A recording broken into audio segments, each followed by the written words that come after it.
En el año 793, una crónica anglosajona cuenta: en este año se han visto presagios terribles sobre Northumbria, que han asustado en gran medida al pueblo.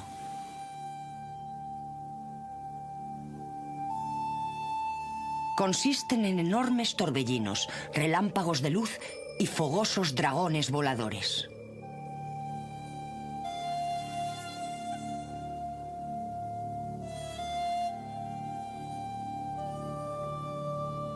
Y el 8 de junio, los estragos de los bárbaros han destrozado miserablemente la iglesia de Dios en Lindisfarne, saqueándola y masacrando a la gente. La era vikinga había irrumpido en la historia.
Civilizaciones antiguas.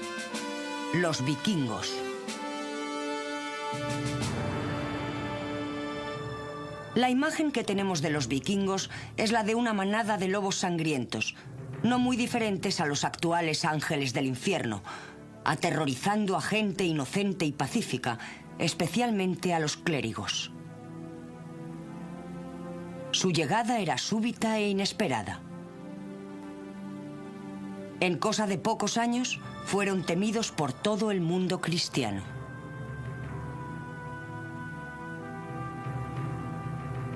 No pasó mucho tiempo antes de que los nombres de sus lugares de procedencia, daneses, escandinavos, noruegos o norteños, se convirtieran en simples sinónimos de la palabra pirata.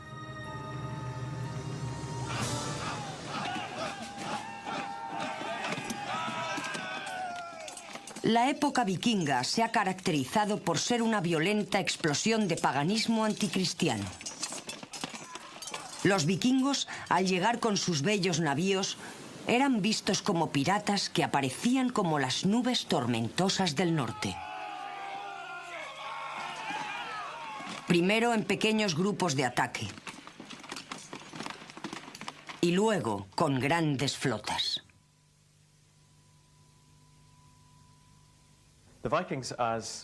Los vikingos, tal y como los conocemos, venían de una zona de la Europa del Norte, Escandinavia, conocida como Noruega, Suecia y Jutlandia, que es la parte septentrional de Dinamarca. Aunque recibían diversos nombres, eran conocidos colectivamente como vikingos. En el año 789, Bothehard, juez del rey Brythig de Essex, se apresuró a ir con un pequeño grupo de compañeros a Portland, en la costa sur de Inglaterra. Investigaba 3 barcos sospechosos que se suponía eran mercantes. Lamentablemente para él no lo eran, y Bothehard se convirtió en la primera víctima de los vikingos.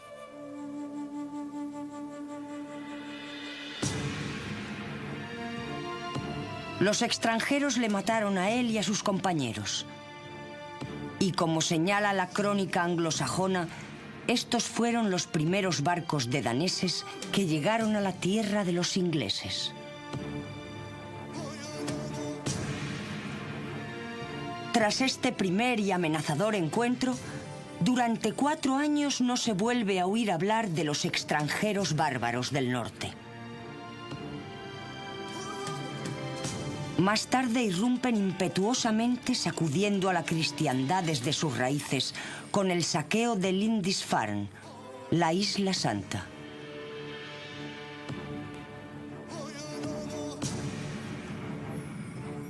A partir de ese momento y durante los siguientes 300 años, no cesaron de aparecer en la historia. Si leemos las crónicas anglosajonas, todos los años se mencionan oleadas de incursiones vikingas en lo que ahora llamamos las Islas Británicas. Era un problema endémico. Una vez quedó claro que podían obtener botines fácilmente en Bretaña, y dado que algunos reyes habían pagado a Danegeld para que volvieran al final de la estación, nos convertimos en un blanco habitual en estas islas.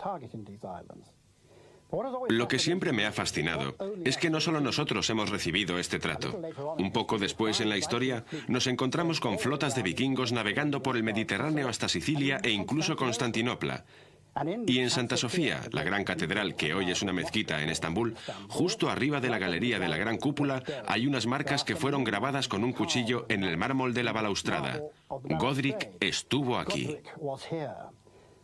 Era una especie de vándalo del siglo IX, un individuo duro como otros muchos de las futuras generaciones, que se aburría con la misa que estaban oficiando abajo. Sacó su daga y grabó su nombre en el edificio.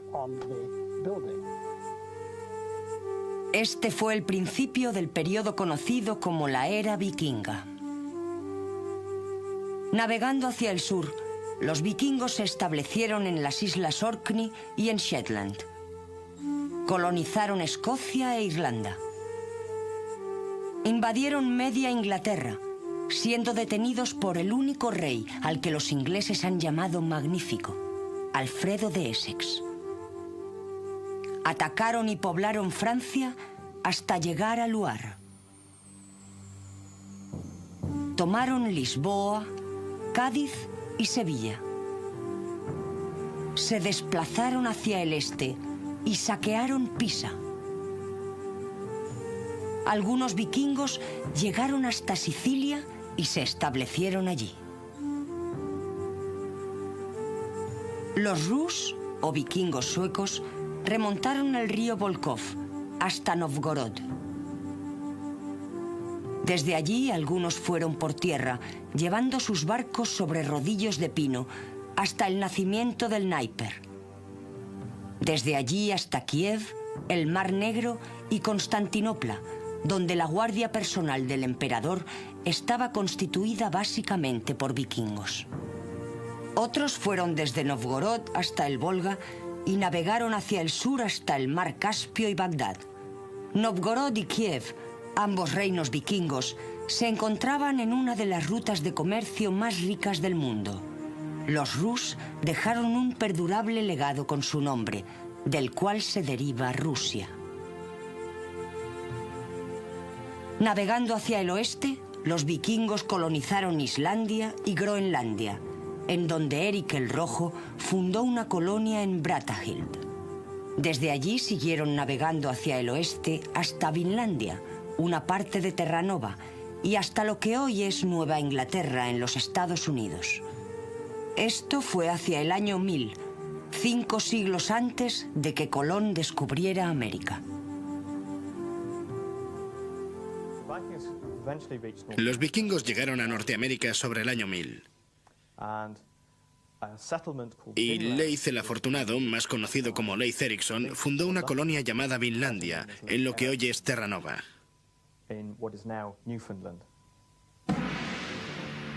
Las incursiones de los vikingos aterrorizaban a la cristiandad. Algunos creían que la rapidez con la que llegaban y se marchaban era imposible sin una ayuda demoníaca. De este modo, a su creciente reputación de brutalidad salvaje, se añadió una misteriosa aura de magia que hasta cierto punto persiste incluso hoy. ¿Se merecen esa reputación de banda de desalmados que iban por el mar interesándose solo por los botines fáciles y el pillaje? Indudablemente los vikingos eran violentos y brutales, y no se puede negar que les atraían los fáciles botines del comercio costero y los monasterios cristianos. Pero era una época violenta. Y Europa todavía estaba fragmentada tras la caída del Imperio Romano Occidental, dividida por luchas políticas y acosada por la creciente presión de los musulmanes del norte de África. En cierto modo, los vikingos no fueron menos violentos que sus contemporáneos. En el siglo VIII, el Imperio Carolingio de Europa Occidental y el Imperio de Inglaterra se habían hecho relativamente seguros. También se habían hecho muy ricos, y estas zonas ofrecían buenas ganancias a los salteadores que no estaban bajo el control directo de la cristiandad. En realidad, Europa estaba amenazada desde tres direcciones principales. Al sur estaban los sarracenos que partieron desde África del Norte, subiendo por la península ibérica. Estos establecieron bases en el sur de Italia y en el sur de Francia. Al este se encontraban los magiares, un grupo de escandinavos que había establecido su base en lo alto de la llanura húngara. Empezaron a saquear tan pronto como llegaron allí. Al norte y al oeste estaban los vikingos, que lanzaron sus ataques marítimos contra estos territorios. Paradójicamente, los escandinavos ven este periodo como una edad de oro de expansión económica, que afectó profundamente a la herencia mercantil y artística de Europa. Los historiadores modernos han empezado a reevaluar el periodo, y hay quien lo ve como una explosión de energía que surgió de una de las pocas regiones estables de Europa en aquella época. La era vikinga se sitúa en el bien llamado Período Oscuro, del que tenemos pocos datos escritos, sobre todo de los vikingos. El mito se disfraza de realidad. La leyenda se presenta como hecho. Y las mejores historias son las menos fiables.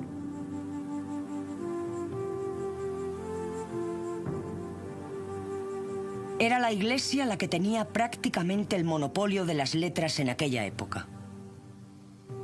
La crónica anglosajona, por ejemplo, fue escrita al menos 100 años después de que sucedieran los hechos a los que se refería, por monjes pertenecientes a una Iglesia poderosa e implacable, dispuesta a utilizar la brutalidad y la falsedad cuando sus intereses se veían amenazados.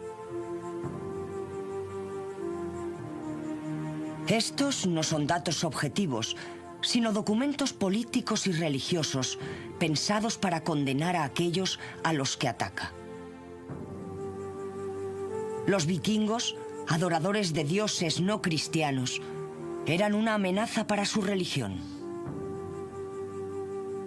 Y la Iglesia cristiana nunca fue capaz de tomarse a la ligera tal situación.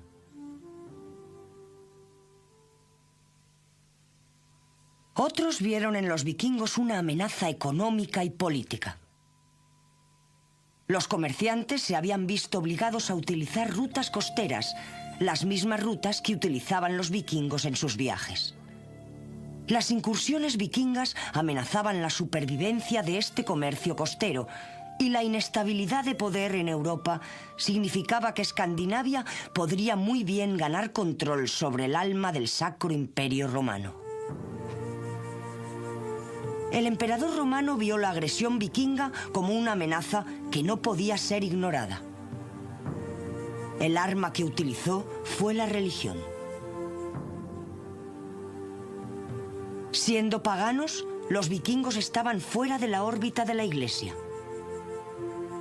Pero si pudieran ser convertidos, caerían bajo la autoridad del Papa y automáticamente bajo su propio control. Poco le importaba recurrir a cualquier método para dominar a los vikingos.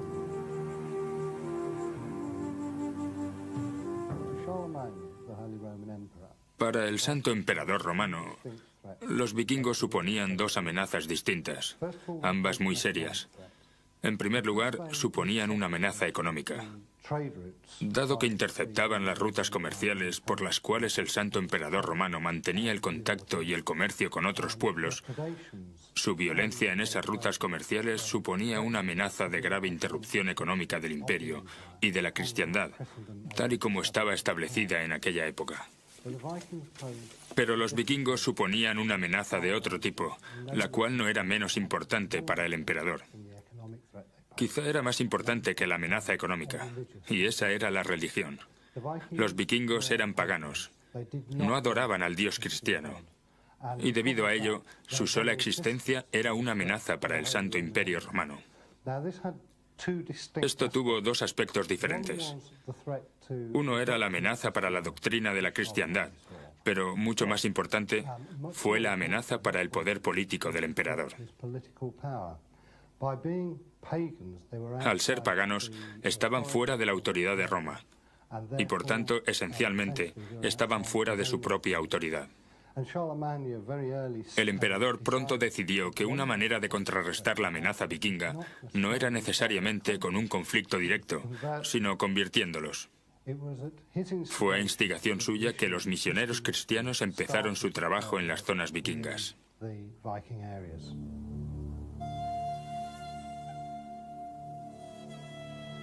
La dura geografía de Escandinavia definió a su pueblo y, por último, su lugar en la historia.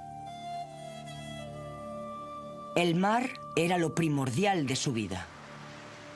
Era esencial tanto para la vida como para las comunicaciones.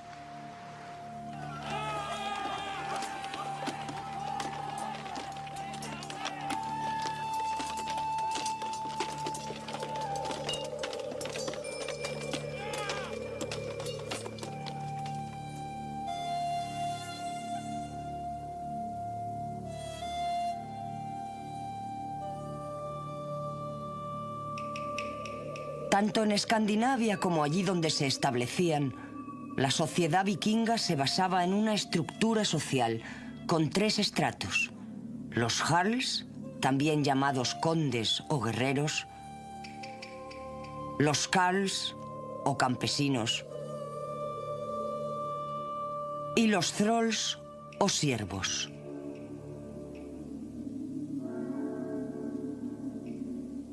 Los thralls eran la clase trabajadora de la sociedad y nunca eran libres, siendo más bien una propiedad como una vaca o un perro.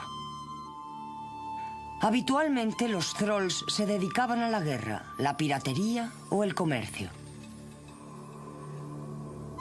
La mayoría de ellos vivía en una sola choza estrecha hecha de madera o de hierba y arcilla, junto a sus familiares y los animales que poseyeran.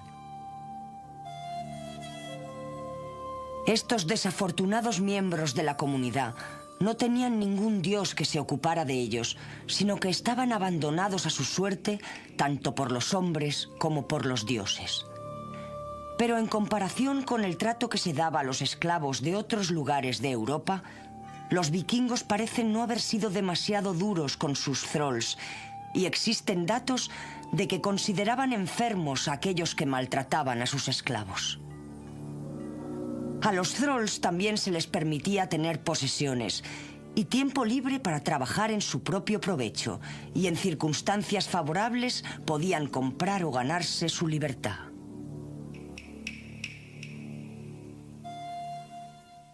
La mayoría de los vikingos eran carls.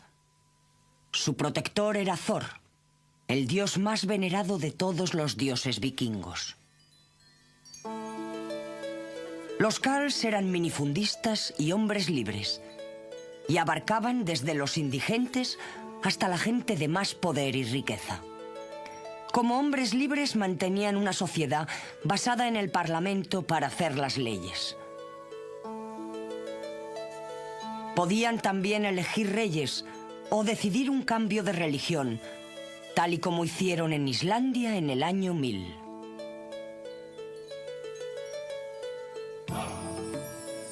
Los carls vivían en 2 o más casas.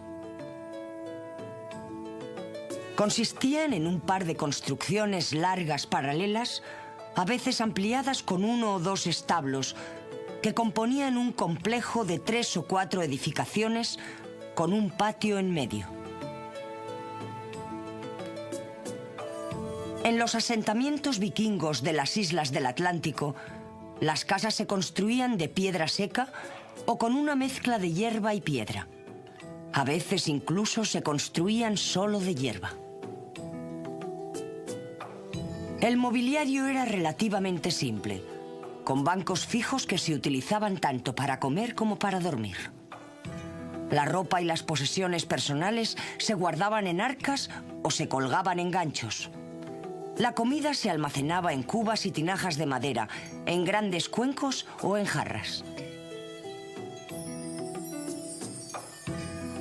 El suelo era generalmente de tierra, temporalmente cubierto de cañas o paja. Desde el techo se suspendía una caldera sobre el fuego para hervir caldo o carne. También se utilizaban parrillas de hierro. La carne se hacía en un asador. La carne y el pescado también se cocinaban en agujeros en el suelo envueltos con piedras calientes. Los alimentos se comían con cuchillo en un trinchador de madera. Para beber se utilizaban cuernos, aunque en las casas acomodadas se podían encontrar vasos importados. La dieta básica de los Jarls era bastante variada e incluía pan integral de centeno, gachas de avena y cebada, pescado, especialmente arenques, carne de cordero, cabra, buey, ternera y cerdo, queso, mantequilla y nata, cerveza, aguamiel y, para los ricos, vino. La carne de ballena, foca y oso polar también era importante, especialmente en Noruega e Islandia. Las carnes hervidas eran preferidas a las asadas. Los vikingos también hacían caldos y secaban diferentes carnes y pescados. Un manjar muy especial que todavía hoy se come, sobre todo en Suecia, era el håströmming, que es pescado en putrefacción. Las verduras más usuales eran las coles y las cebollas, acompañadas de bayas y avellanas. La miel se utilizaba extensamente, principalmente como base para el aguamiel. En las zonas alejadas del mar, pero con abundantes bosques, muchos alimentos se obtenían de la caza de la abundante fauna salvaje: alces, ciervos, jabalís y osos.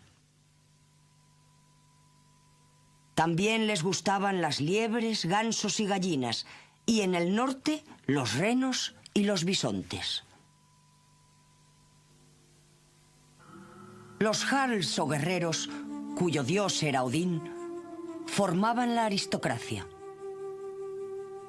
Eran gente acaudalada, con poder y posición social, que a menudo reivindicaban su origen divino. Tenían una refinada, elegante y sofisticada vida y disfrutaban de bellas casas. Se distinguían de la clase campesina principalmente por su riqueza.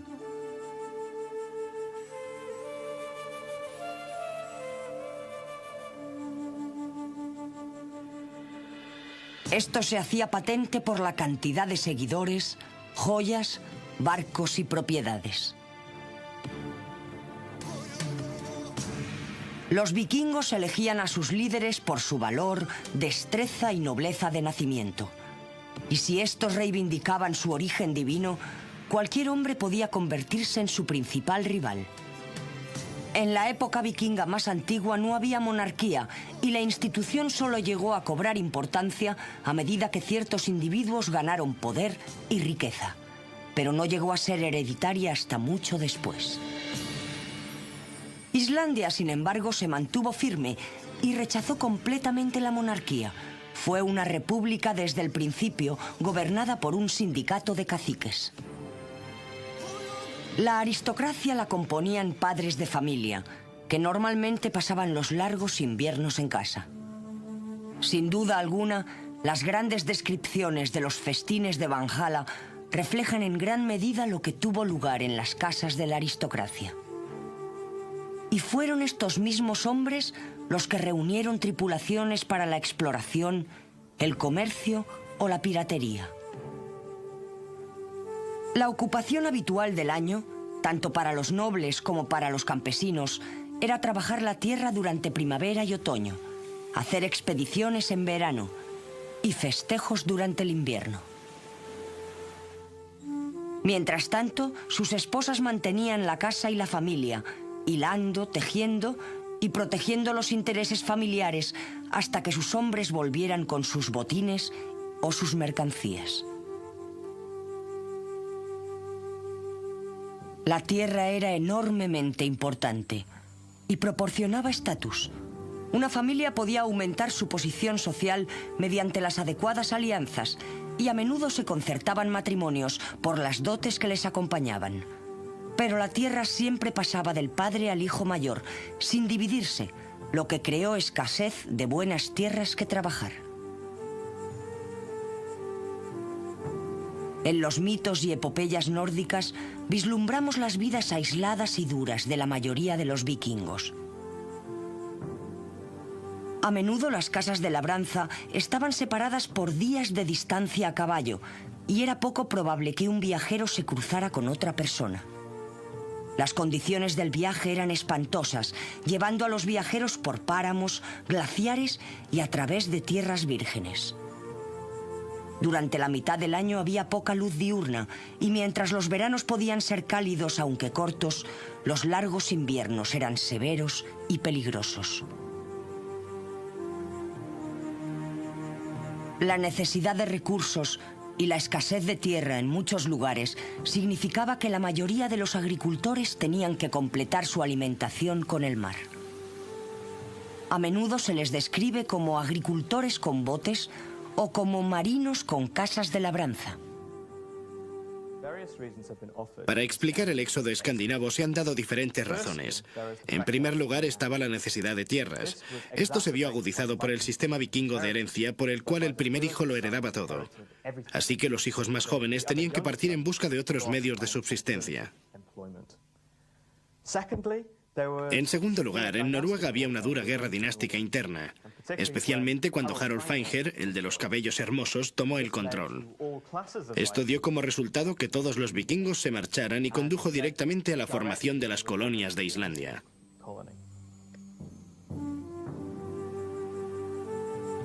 El aislamiento tendió a fortalecer la unidad familiar.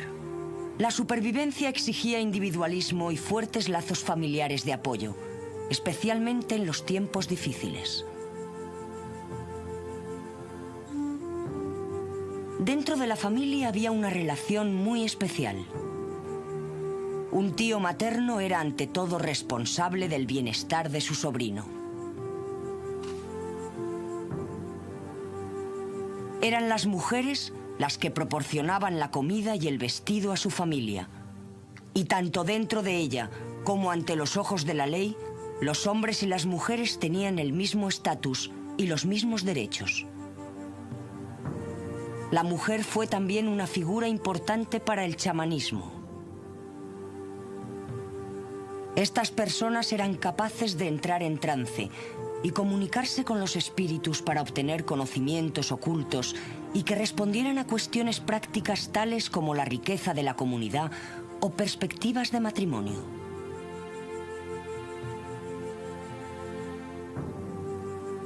La amistad era de vital importancia.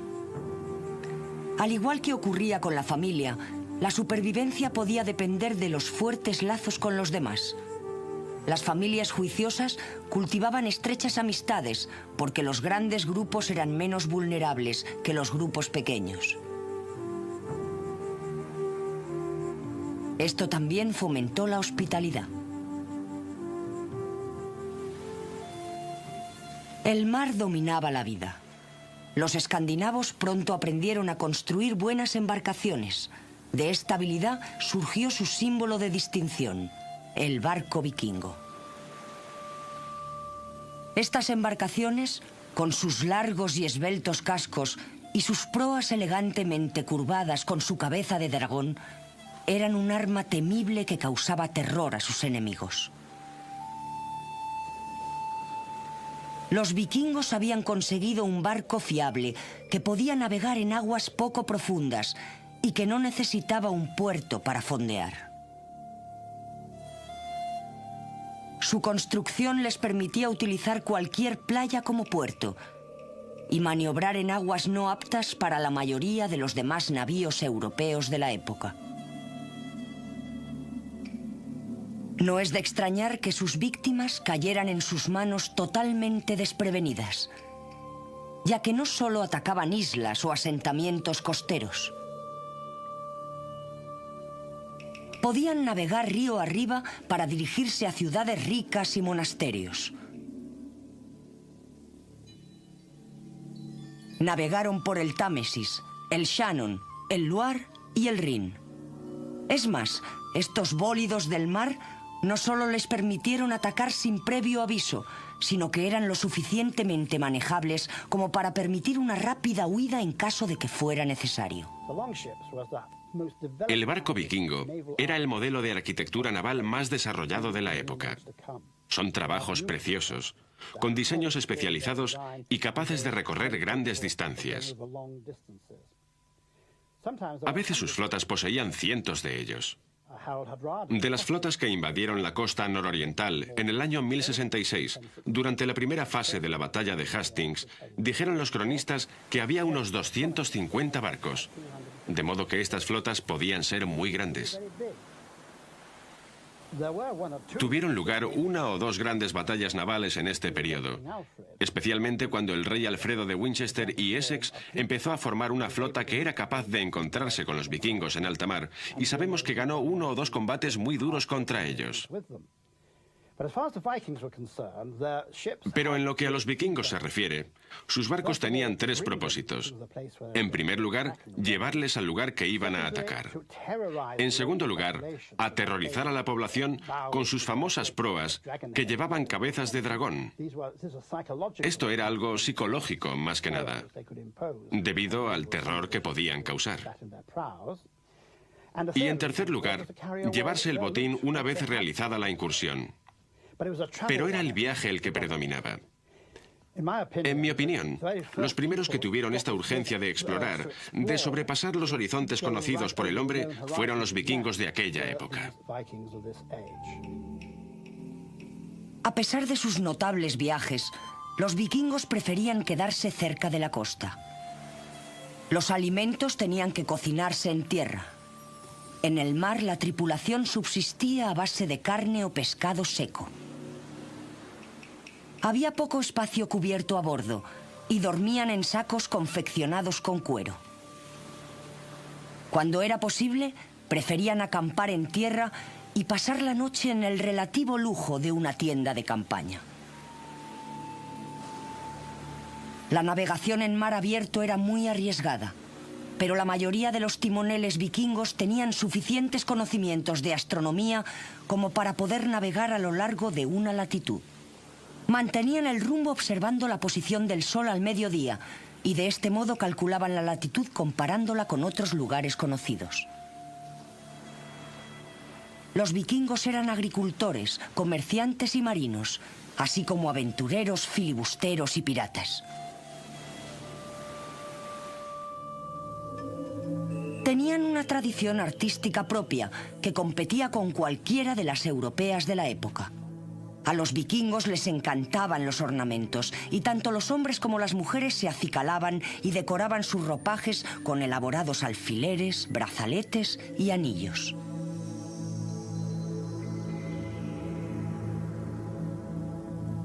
Su arte refleja su carácter y está empapado de vitalidad y vigor. Es recargado y complejo, cualidades que también comparte su poesía. Es esencialmente un arte decorativo, aplicado a una amplia variedad de objetos cotidianos, aspecto principal de la vida diaria.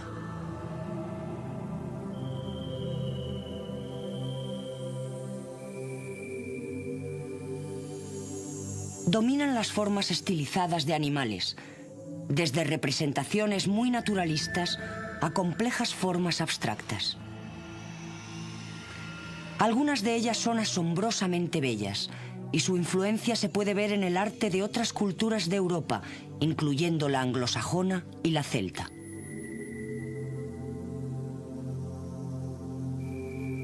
Cualquier cosa podía adornarse, y los objetos decorados con filigrana de oro y su típica granulación nos muestran la destreza que tenían algunos de estos artesanos nórdicos. El arte vikingo es una de las formas de arte más inconfundibles del mundo. Es vibrante, es rico, es energético, es emocionante. Podríamos decir también, en algunos casos, que es ostentoso. Y los vikingos, conocidos por su austera actitud ante la vida, su austera religión, parecen verter todas sus energías positivas en el arte. Y parte de él es realmente notable. Los vikingos decoraban absolutamente todo. Cualquier cosa que tuviera superficie podía ser decorada. Vestidos, barcos, mesas, alacenas, absolutamente todo. Y todavía quedan algunos ejemplos increíblemente bellos del arte vikingo en los muros de las iglesias, por ejemplo. Y tallas muy bellas.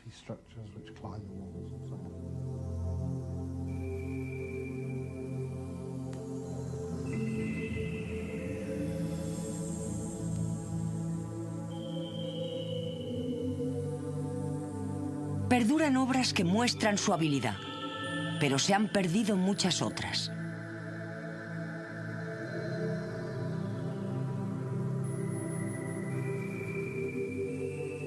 En su arte y su decoración, los vikingos nos revelan un lado ostentoso, incluso deslumbrante de su naturaleza, que está algo reñido con su reputación.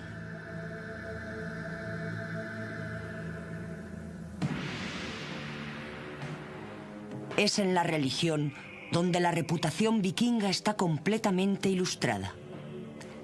Es difícil imaginar a los vikingos como religiosos en el sentido convencional. Al igual que su paisaje, su religión era dura y prohibitiva.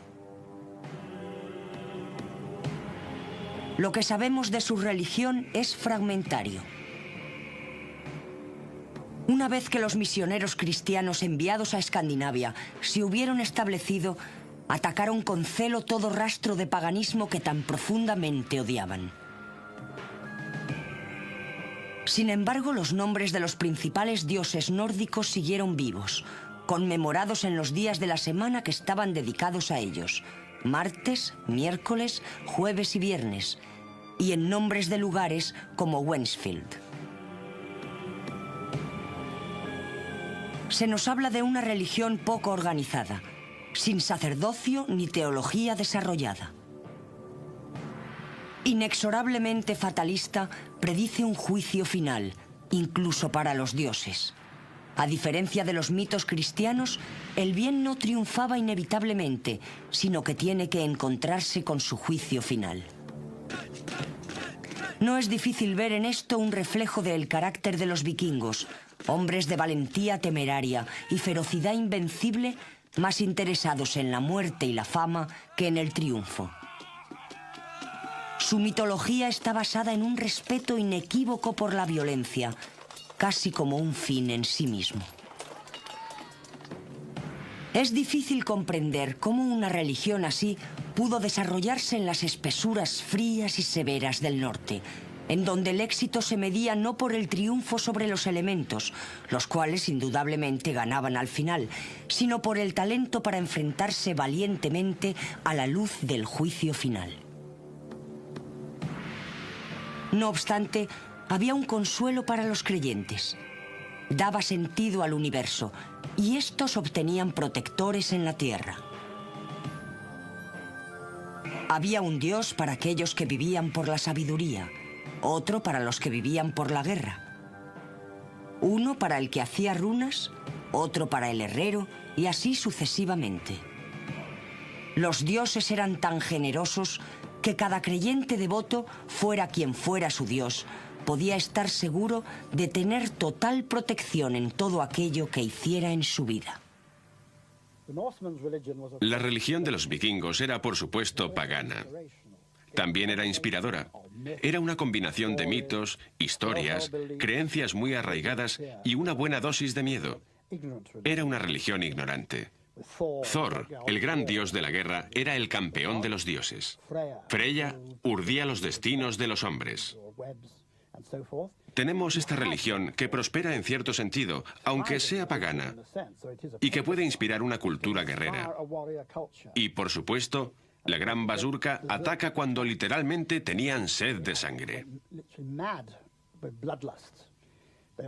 A menudo se quitaban la ropa, la armadura, el casco y entraban con sus grandes espadas o sus hachas de batalla. A base de puro terror y furia, apenas podían darse cuenta de las heridas que sufrían. Y eso es lo que les hacía tan diferentes, pues creían, al igual que los japoneses en la Segunda Guerra Mundial, que el guerrero que moría en combate iba directamente al cielo o Valhalla, en donde había un festejo interminable en presencia de los dioses para los guerreros valientes que habían aportado su contribución allí abajo.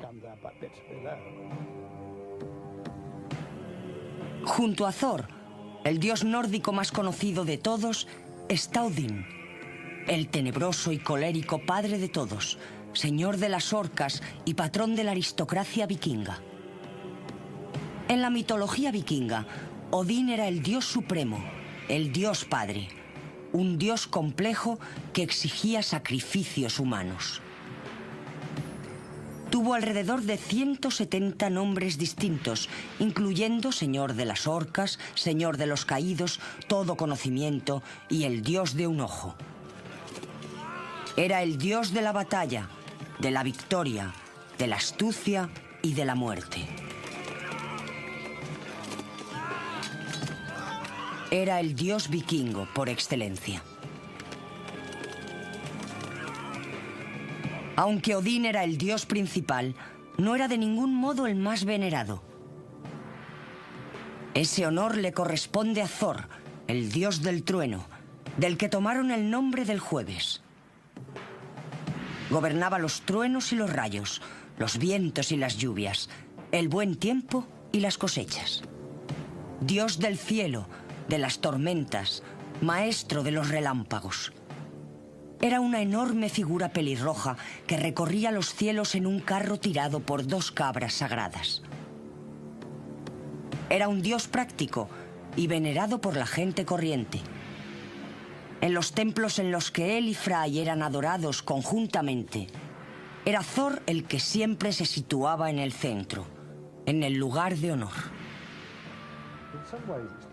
De alguna manera, es difícil decir cuál fue el legado de los vikingos. Aparecieron y desaparecieron muy rápidamente en la historia.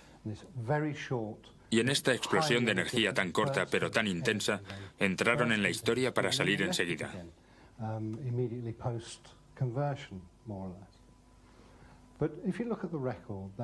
Si miramos todo lo que dejaron tras de sí, un arte vibrante, una literatura vibrante, ambos de los cuales tuvieron influencias mucho más allá de sus fronteras, ciertamente podría decirse que el arte vikingo sigue teniendo su influencia en las artes gráficas modernas europeas. Si miramos a nuestro alrededor, seguiremos viendo la influencia de las formas animales vikingas.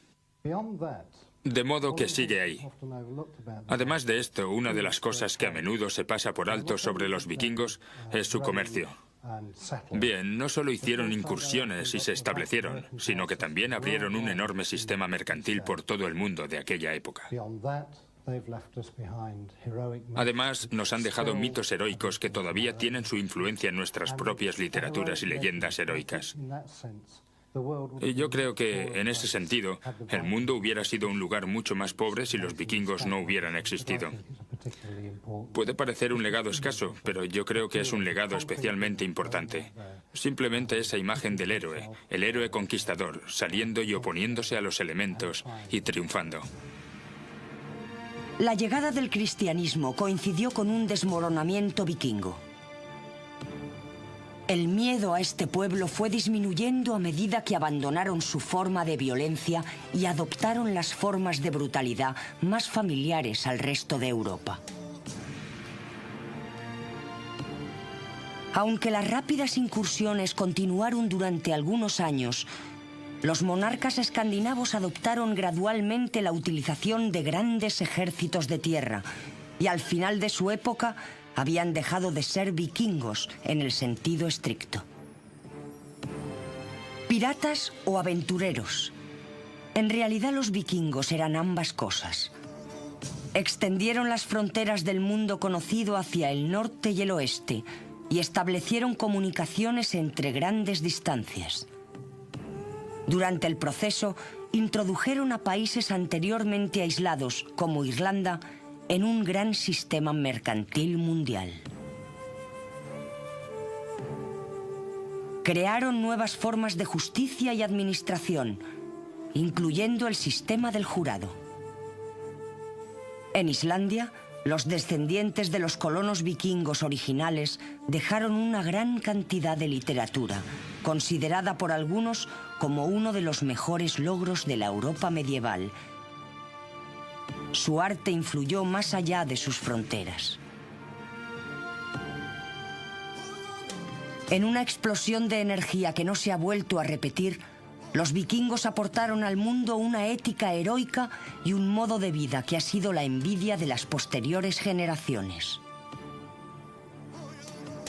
Nos gusten o no, los vikingos enriquecieron al mundo con su presencia.